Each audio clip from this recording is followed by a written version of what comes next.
দাবি আমাৰ দাবি আমাৰ দাবি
বেচিছত আমি এনালাইজ কৰিছোঁ আৰু বেছিকৈ ভালকৈ ইনভেষ্টিগেশ্যন কৰিছোঁ আৰু বাকী যিটো কথা কৈছে যে 3জন ধৰিছে হয় আমি সন্দেহত মানুহ আনি আছোঁ যাক তাক সেইবুলি আমি যাকে তাকেতো এৰেষ্ট কৰি ফাৰ্ট কৰিব নোৱাৰে হয়নে নহয় তাৰ এগেইনষ্টত আমি চবুত পাব লাগিব কাইলৈ কাৰোবাৰ কথা কৈ দিব কোনোবাৰ কথা কৈ দিব হয়নে নহয় সেইবুলিতো আমি যাকে তাকে এতিয়া একটা কাগজ লিখি থৈছে আপোনালোকৰ তাত কি আমুক জড়িত আছে তামুক জড়িত আছে এতিয়া চামা বুলি ক'লেতো বহুত মানুহ আছে তেনেকুৱা সেইটো প্ৰপাৰলি আইডেণ্টিফাই হ'ব লাগিব সেইখিনি কথা আমি ভালকৈ ভেৰিফাই কৰি আছোঁ তদন্ত কৰি আছোঁ বুজি পাইছেনে তদন্তৰ ক্ষেত্ৰত যদি আমি কিবা ভুল কৰোঁ সেইটো চাবৰ কাৰণে আমাৰ ওপৰত হাই লেভেল অথৰিটি আছে বুজি পাইছে কথাটো আমি কেতিয়াও ইনভেষ্টিগেশ্যন ভুল পথে নিব নোৱাৰোঁ বা ভুলকৈ কৰিবও নোৱাৰোঁ আমাক সেইটো চাবৰ কাৰণে হায়াৰ অথৰিটি আছে আমাৰ SDO ছাৰ আছে IPS অফিচাৰ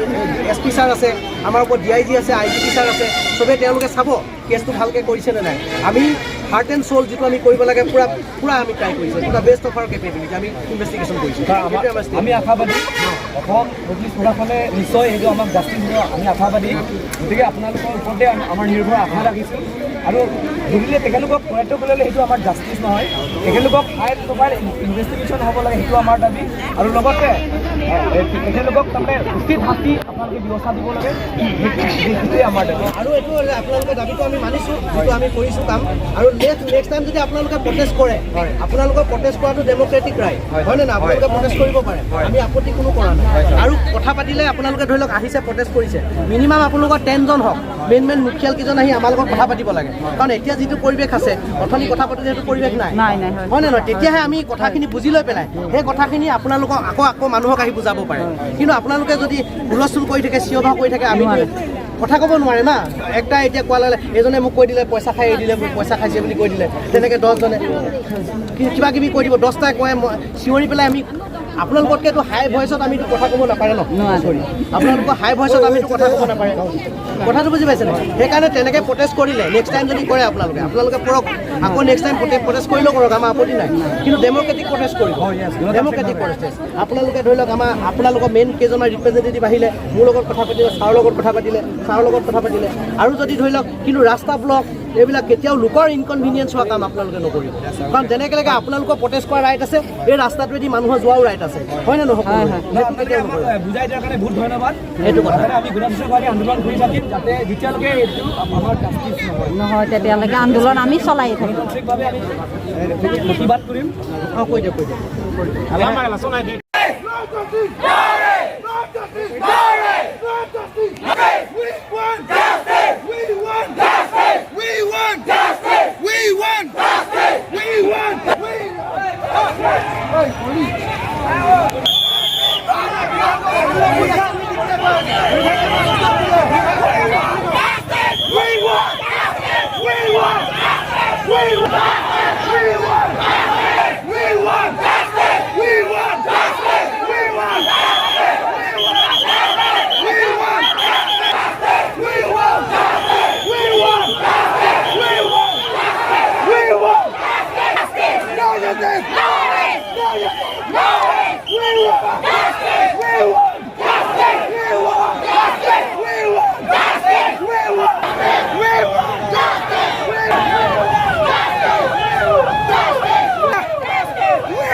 ন্যায় বিচাৰিছে আৰু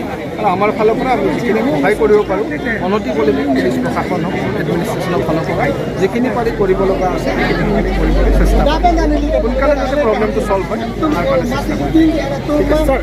ছাৰ আপোনালোকে মানে এইটো যোনটো এতিয়া চলি থকা কেছ, সেইটো কেছটো মানে আপোনালোকে যোনটোক ধৰিলে সেইজনে মানে আপোনালোকে আপোনালোকে জানে পুলিচ প্ৰশাসনে কৰি আছে, গতিকে তেওঁলোকে ভালদৰে ইনফৰমেশ্যনটো দিব। তেওঁলোকে আৰু ভালদৰে জানিব লাগিলে ছাৰ এনেই আপোনাৰ অনুমানিক আপোনালোকৰ মানে কেইদিনৰ ভিতৰত এনেকৈ আপোনালোকে মানে মানুহটোক ধৰি বা বিচাৰি উলিয়াই এতিয়া ক'ব অসুবিধা অলপ, ইনভেষ্টিগেশ্যন চলি আছে, এদিনতো হ'ব পাৰে, সেইটো 10 দিনো লাগিব, কিন্তু এতিয়াই ক'ব পৰা অৱস্থাত নাই আৰু চেষ্টা চলি আছে, সোনকালে